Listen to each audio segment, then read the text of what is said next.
खिड़कियों से परेशान, रस्ट, टर्माइट्स और गर्मी से थक गए हैं? लाइए ग्रीन प्लास्ट यूपीवीसी विंडोज और doors, sound proof, weather proof, termite proof. खिड़की, दरवाजा, पार्टीशन, हर डिजाइन, हर size, made using German technology, आपके घर के लिए। हजारों घर पहले से बदल चुके हैं, अब आपकी बारी। Green प्लास्ट, Sitapur, UP. कॉल करें 7072422906। अपने घर को बेटर बनाओ। सीतापुर के बिस्वा नगर स्थित गुलजार शाह प्रांगण में समाजवादी पार्टी और पीडीए गठबंधन ने एक विशाल महापंचायत का आयोजन कर सूबे की सियासत को गरमा दिया है। केंद्र और प्रदेश सरकार की नाकामियों को जनता के सामने उजागर करने के लिए आयोजित इस महापंचायत में मुख्य अतिथि के रूप में पहुंचे पूर्व कैबिनेट मंत्री नसीमुद्दीन सिद्दीकी ने मंच से हुंकार भरी। इसके बाद पूर्व जिलाध्यक्ष शमीम कौसर सिद्दीकी के आवास पर पत्रकारों से भी मुखातिब हुए। दोनों कार्यक्रमों के दौरान उन्होंने केंद्र और राज्य सरकार पर करारा हमला बोला। उन्होंने प्रधानमंत्री नरेंद्र मोदी पर सीधा हमला बोलते हुए कहा कि पीएम जनता से तो सोना न खरीदने की बात करते हैं, लेकिन खुद महंगी महंगी विदेश यात्राओं में व्यस्त हैं। नसीमुद्दीन सिद्दीकी ने दावा किया कि देश के इतिहास में किसी भी प्रधानमंत्री ने इतनी विदेश यात्राएं नहीं की जितनी वर्तमान पीएम ने की हैं। किसानों के मुद्दे पर सरकार को घेरते हुए नसीमुद्दीन सिद्दीकी ने अपने कार्यकाल को याद किया। उन्होंने कहा कि बतौर गन्ना मंत्री उन्होंने गन्ने के दामों में जो रिकॉर्ड बढ़ोतरी की थी उतनी आज तक किसी भी सरकार या गन्ना मंत्री ने नहीं की। उन्होंने जनता से भावुक अपील करते हुए कहा कि आज इस प्रांगण से संकल्प लेकर जाएं कि जालिमों की सरकार को उखाड़ फेंकना है और पीडीए की सरकार बनानी है, तभी आम जनता को असली राहत मिलेगी। इस दौरान नसीमुद्दीन सिद्दीकी ने बीजेपी के एक विधायक पर भी तीखा तंज कसा। उन्होंने कहा कि सत्ता पक्ष के एक माननीय विधानसभा से महज 1 किलोमीटर पहले अपनी चमचमाती गाड़ी से उतर जाते हैं और सिर्फ मीडिया कवरेज और फोटो खिंचवाने के लिए साइकिल चलाकर विधानसभा पहुंचते हैं, या सिर्फ जनता को गुमराह करने वाली पब्लिसिटी स्टंट है। महापंचायत को संबोधित करते हुए एमएलसी जासमीर अंसारी ने सूबे में चल रहे बुलडोजर एक्शन पर गहरा आक्रोश जताया। उन्होंने इस कार्रवाई को पूरी तरह निंदनीय बताते हुए वादा किया कि अगर प्रदेश में पीडीए की सरकार आई तो जिन भी गरीबों और बेगुनाहों की जमीनें छीनी गई हैं उन्हें वापस लौटाया जाएगा। जासमीर अंसारी ने कार्यकर्ताओं से अपील की कि लोकसभा 2024 की तरह आगामी विधानसभा चुनाव में भी एकजुट रहें और प्रत्याशी चयन का फैसला पूरी तरह राष्ट्रीय अध्यक्ष अखिलेश यादव पर छोड़ दें। इस विशाल महापंचायत का सफल संचालन पूर्व सपा जिलाध्यक्ष शमीम कौसर सिद्दीकी और उदयभान राजवंशी ने संयुक्त रूप से किया। मंच से सपा के प्रदेश सचिव आशुतोष सिंह यादव, पूर्व मंत्री कमलेश यादव, पूर्व ब्लॉक प्रमुख देवी शंकर वाजपेयी, सपा नेता प्रमोद वर्मा, अशफाक खां, इंजीनियर मूलचंद यादव, अशोक यादव और एहसान मलिक समेत कई सपा नेताओं ने भी हुंकार भरी। कार्यक्रम की अध्यक्षता करते हुए सपा जिलाध्यक्ष छत्रपाल सिंह यादव ने भी आभार व्यक्त किया। महापंचायत को सफल बनाने में कार्यक्रम संयोजक और पूर्व पालिका अध्यक्ष अब्दुल अतीक खान, साबिर प्रधान, नयार शाकेब, सोनू खान, इरफान मेंबर, मुजीब नेता, आफाक अहमद, कमर खान और जावेद राइन समेत भारी संख्या में स्थानीय नेताओं और कार्यकर्ताओं ने अपनी ताकत झोंकी। बिस्वा की इस महापंचायत ने साफ कर दिया है कि आने वाले दिनों में यूपी की सियासी जंग बेहद दिलचस्प होने वाली है। कार्यक्रम के बाद नसीमुद्दीन सिद्दीकी मीडिया से भी मुखातिब हुए। पूर्व जिलाध्यक्ष शमीम कौसर सिद्दीकी के आवास पर पत्रकार वार्ता के दौरान सपा जिलाध्यक्ष छत्रपाल सिंह यादव, एमएलसी जासमीर अंसारी, विधायक अनिल वर्मा, पूर्व विधायक अनूप गुप्ता, सपा नेता दिग्विजय सिंह देव, ब्लॉक प्रमुख शांति यादव, सपा नेत्री आशुतोष सिंह यादव, ममता शर्मा आदि मौजूद रहीं। मुख्य अतिथि पूर्व कैबिनेट मंत्री नसीमुद्दीन सिद्दीकी ने पत्रकारों से मुखातिब होते हुए क्या कुछ कहा, उसे भी सुनिए। ये पंचायत की पीडीए की पंचायत जो है ये मेरा 50वां जिला। इससे पहले जौहरी विधानसभा में, इसके बाद बीच में एक जगह और थी करवनी, इसके बाद फिर ये है, इसके बाद पीछे करके फिर आपके बीच में आए।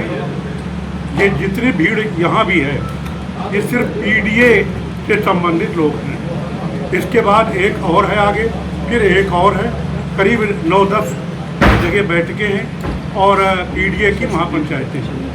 इसमें जो है आज हमारे जिलाध्यक्ष जी छत्रपाल जी बैठे हुए हैं, हमारे विधान परिषद के दल के उपनेता और आश्वासन समिति के चेयरमैन जनाब जासमीर अंसारी, हमारे लहरपुर के विधायक जी माननीय वर्मा जी बैठे हुए हैं, माननीय अनूप गुप्ता मैं जानता हूँ ये हमारे साथ ही आ रहे हैं और ये पहले पूर्व हो गए, मैं बाद में पूर्व हुआ हूँ, दोनों पूर्व हैं और सभी भाई के दौलत खाने में तशरीफ फरमा है। और अब एक का नाम क्या लेना है, तो हम लोगों की आज पीडीए की बैठक थी। पीडीए के जनक और समाजवादी पार्टी के राष्ट्रीय अध्यक्ष श्री अखिलेश यादव जी के निर्देश पर जब से मैंने समाजवादी पार्टी ज्वाइन की अर्थात 15 फरवरी 2026 को, तब से मैं लगातार पूरे प्रदेश में चाहे जो मौसम, हालांकि इस गर्मी में लोग बाहर नहीं निकल रहे हैं, प्रेस वाले निकल आते हैं क्योंकि एक मशहूर है कि जहाँ ना जाए रवि वहाँ जाए कभी, तो आप लोग तो आग में भी चले जाते हैं। तो आप लोग तो निकल आते हैं, बाकी गर्मी के बावजूद भी लोग हमारी बात सुनने, अपनी बात सुनाने, पंचायत में शामिल होने, तो 50 जिले होते हुए आज ये 91वां जिला है उत्तर प्रदेश का। बराबर ये दौरे लगे हुए हैं और मैं अपने MLC साहब का, MLA साहब का, जिला पूर्व विधायक जी का और सभी भाई हमारे जिनके दौलत खाने पे गए आप लोग यहाँ हमसे सवाल जवाब कर रहे हैं, इन सब का शुक्रिया अदा करते हैं। आज जो हालत है प्रदेश में, कानून नाम की कोई चीज़ नहीं, पिछड़ा है वो पिट रहा है, दलित है वो पिट रहा है, अल्पसंख्यक है वो पिट रहा है, और तो और छोड़ो, शंकराचार्य नहीं बच गए। शंकराचार्य के शिष्यों की चोटी पकड़ के घसीटी जा रही है। ऐसा मैंने कभी अपनी लाइफ में इस प्रदेश और इस देश में नहीं देखा है। आज बेरोजगारी मुंबई खड़ी, आज महंगाई आसमान पे, गैस सिलेंडर के क्या हाल हैं आप जानते हैं, डीजल पेट्रोल के बारे में प्रधानमंत्री जी की क्या सलाह है आप जानते हैं। अपने लिए वो सलाह लागू हो या ना हो, अपना विदेश घूमेंगे तो आप विदेशी करेंसी की बात करते हैं। जब आप विदेश घूमते फिर रहे हैं तब विदेशी करेंसी नहीं खर्च हो रही। आप रोज जितना विदेश आपने घूमा है आज तक सारे प्रधानमंत्री जोड़ लें तो उसका 10% नहीं होता है विदेश यात्रा। ये किसका पैसा जा रहा है? प्रधानमंत्री जी यही बता दें कि एक दिन में आपका खर्चा कितना है, आपका स्टाफ सब मिला करके कितना डीजल पेट्रोल खर्च हो रहा है। आप हमें सलाह दे रहे हैं। जब 2024 में लोकसभा के समान चुनाव हो रहे तो इनका भाषण था कि विपक्ष के चक्कर में मत आना, वरना ये मंगलसूत्र भी छीन ले जाएंगे, मंगलसूत्र भी छीन ले जाएंगे। आप लोगों ने भी छापा और दिखाया अपने चैनलों पे, अपने अखबारों में, हम विपक्ष को। लेकिन चुनाव में क्या हुआ? 2024 में उदयपुर गिर गए यूपी में।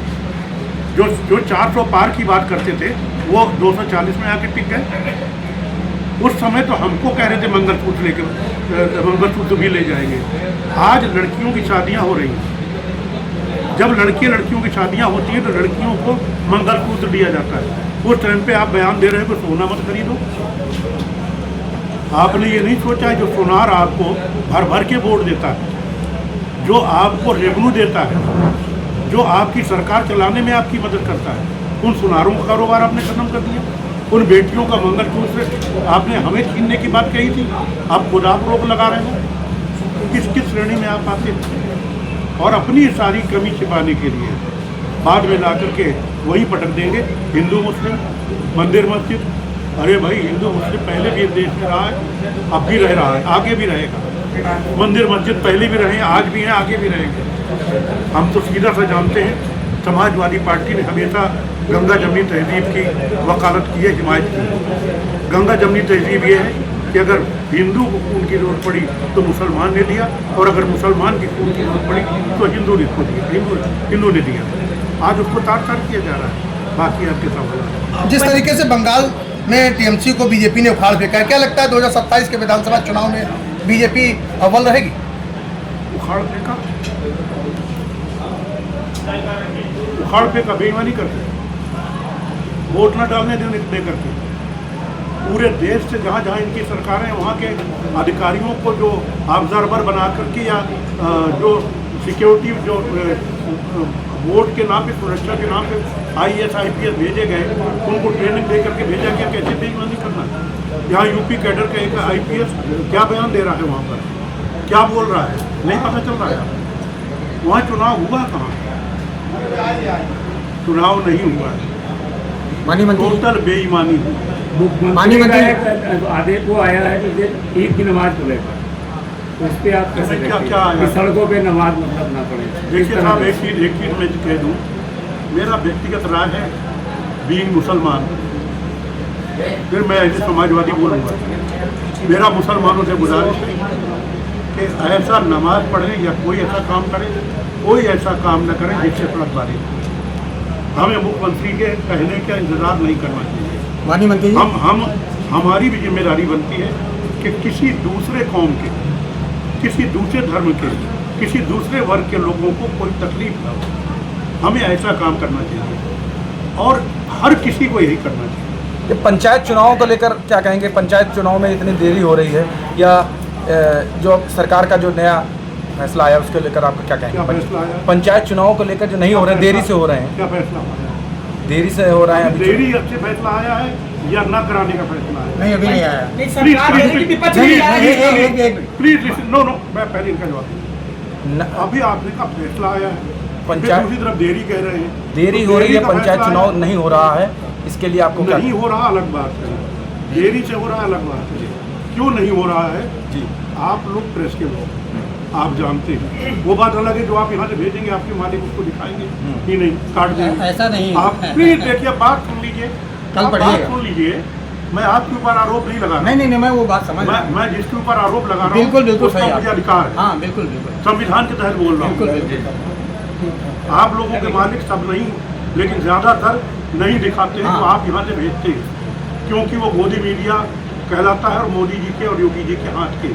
तो सीधी सी बात ये है, सरकार डरी हुई है, इसलिए पंचायत चुनाव नहीं करा रही।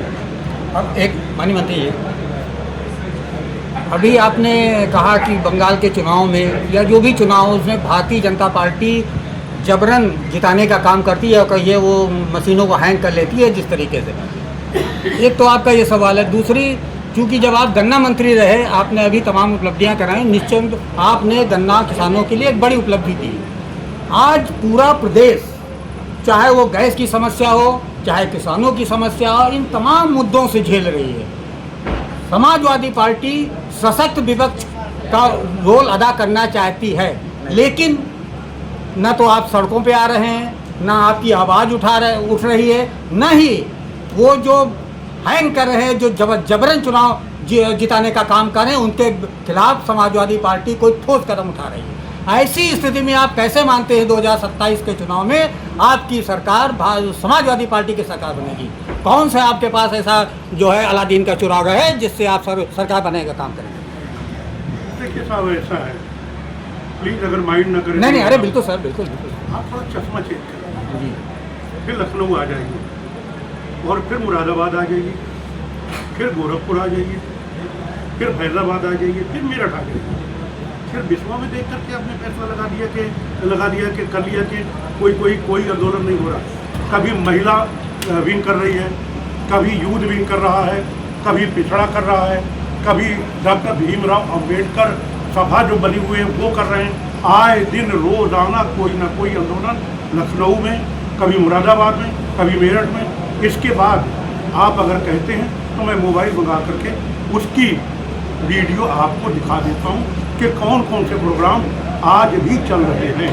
तो आपका ये कहना कि समाजवादी पार्टी आंदोलन नहीं कर रही है, अब एक चीज़ ये है, रेस का घोड़ा धीरे धीरे दौड़ता है,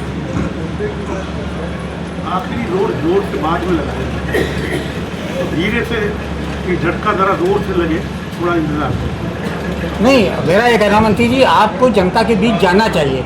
आपने जो चश्मे की बात की, मैं कोई बीजेपी से जुड़ा नहीं है, जाकिर भाई जानते हैं, लेकिन जो इस नेता से ज्यादा कोई जाता, इसलिए मैं ये कह रहा हूँ, नहीं नेता पे आरोप ही नहीं लगा रहा हूँ। चलिए बोल, हम नेता पे नहीं, मैं नेता पे कोई आरोप नहीं रख लेकिन मेरा आरोप है, सीतापुर जिला भी तो आपके 51 जिलों में है।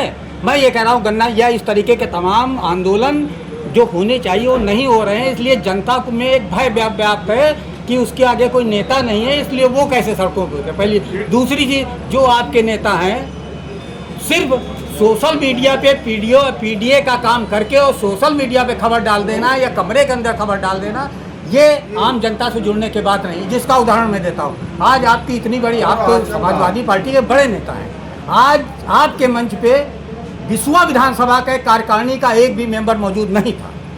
वो भी समाजवादी, जो लोग टिकट के दौड़ में हैं वो भी आपके मंच पे मौजूद है।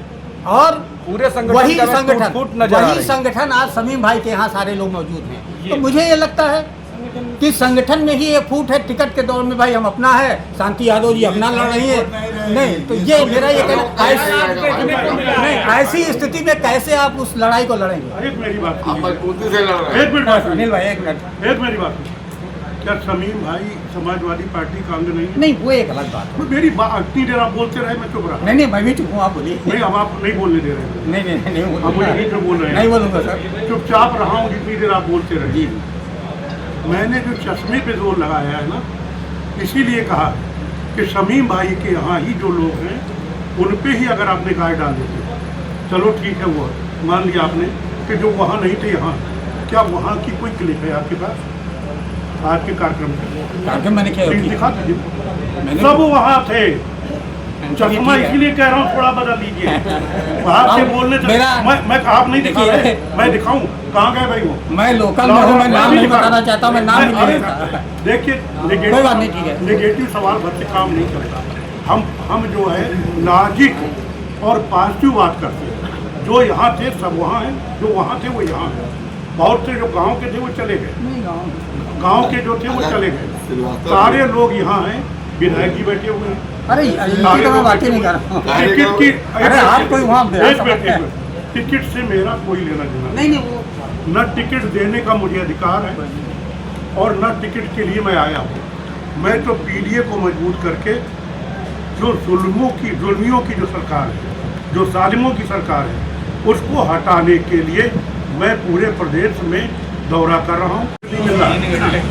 गन्ना किसानों का जितना भुगतान मेरे मंत्रित्व काल में हुआ और जितना बढ़ाया गया, आज चीनी मिल मालिक जो हैं मंत्री जी के और बड़े बड़े मंत्रियों के बेडरूम में जा रहे हैं।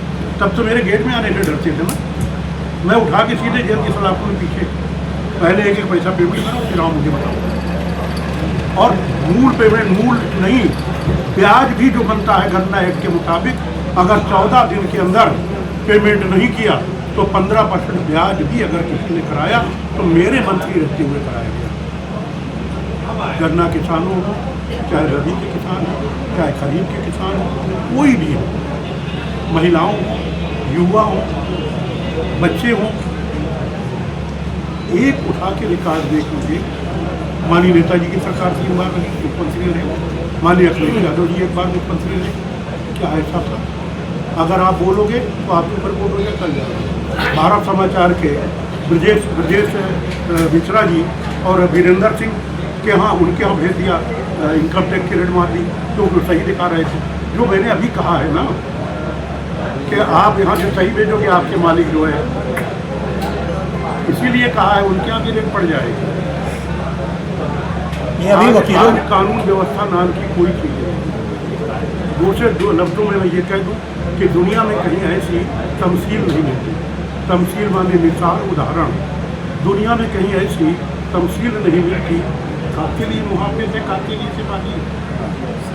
दुनिया में कहीं ऐसी तमसील नहीं मिलती। कातिल ही मुहाफिज है, कातिल ही सिपाही है। महसूस ये होता है ये दौरे तबाही है। महसूस ये होता है ये दौरे तबाही है। शीशे की अदालत है, पत्थर की गवाही है, कोई सुनने वाला। मैं अभी जो वकीलों पे थोड़ा सा उनका 2027 का चुनाव क्या सपा अकेले लड़ेगी? ये फैसला हमारे राष्ट्रीय अध्यक्ष जी माननीय अखिलेश यादव जी लेंगे। ये हमारे या मेरे अधिकार के इसके बाद अभी जो लखनऊ में लाठीचार्ज हुआ, ओपी राजभर जो है वो अखिलेश यादव जी को शाहे बेखबर दे रहे हैं। क्या करें? शाहे बेखबर, औरंगजेब का पुत्र था बहादुर शाह प्रथम, उससे उनको मेरी तहजीब और मेरी तरबियत मुझे इजाज़त नहीं देती है, मुझे अनुमति नहीं देती है कि मैं उनके जैसे लोगों का जवाब दूँ। सर अंतिकात्मा जी और तंज कर रहे हैं कि बंद कमरे ऐसे कमरे में बैठकर राजनीति नहीं चलती। मैंने कह दिया ना, उनको बिन पहली मेरे पास जवाब है। वो भी सब बहुजन समाज पार्टी में थे, मैं भी बहुजन समाज पार्टी में था। मैं जितना जानता हूँ कोई नहीं जानता, लेकिन मेरी तहजीब, मेरी सत्ता उनके शब्दों में बोलने की इजाजत नहीं देगी। उनके बारे में बोलने से मना कर दिया। अभी लखनऊ में जो लाठीचार्ज हुआ अधिवक्ताओं पे, आप सोच सोच के बोल रहे हैं। नहीं नहीं, मैं खुद अधिवक्ता हूँ, मैं खुद अधिवक्ता हूँ। लिखे है ना उसमें लिखे है ना, बोली कोई बात नहीं। वो होता क्या, जब मंत्री जवाब नहीं दे पाते तो पीछे से पर्ची आ जाती। नहीं अच्छा कि आपसे लिख ली है। मेरा ये कहना है कि जो लखनऊ के अधिवक्ताओं के चैम्बर तोड़े गए और लाठीचार्ज हुआ, मुकदमे दर्ज हुआ, इस पे आपकी पार्टी अधिवक्ताओं वकीलों पे उनके चैम्बर तोड़े गए, बोले चला, और उनके जो लोगों ने विरोध किया मुकदमे हुए। देखिए, तो मेरा ये कहना है, इस पे आपकी पार्टी का क्या रुख है? मैं सीधा सा व्यक्तिगत बता दूँ आपको कि अगर किसी ने कानून के विरुद्ध काम किया है, संविधान विरुद्ध काम किया है, तो संविधान के अनुकूल ही उनके खिलाफ कार्रवाई होनी चाहिए। उनका चैम्बर तोड़ना, मैं नहीं जानता उन्होंने क्या किया, उन्होंने गलत किया कि सही किया। आपने सवाल किया, मुझे बता दें, क्योंकि मैं अपने घर में नहीं, मैं बराबर घूम रहा हूँ। भैया ये रहने दो, नहीं यही दिखा देंगे कि वो पिस्ता खा रहे थे, रहने दीजिए। अरे नहीं, तो मुझे नहीं मालूम है, लेकिन एक जनरल जवाब दे रहा हूँ कि जो भी हो संविधान के अनुकूल वकीलों को भी करना चाहिए, सरकार को। चुनावी समर में आया इंडिया का महासर्वे, विधायकों का रिपोर्ट कार्ड, जनता जनार्दन देगी नंबर, टिकट से पहले भरोसे की बाजी, 5 साल के इम्तिहान का परिणाम, काम या सिर्फ वादों का जंजाल। आप अपने विधायक को फिर देना चाहेंगे एक और मौका?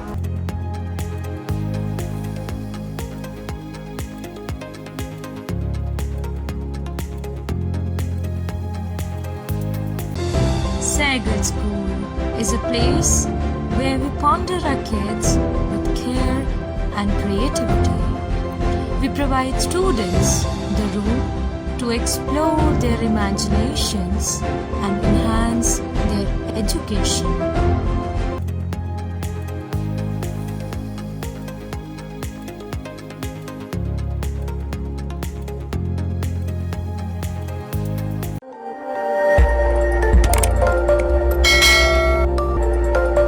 खबर आपकी, नजर हमारी। देखते रहिए आई इंडिया।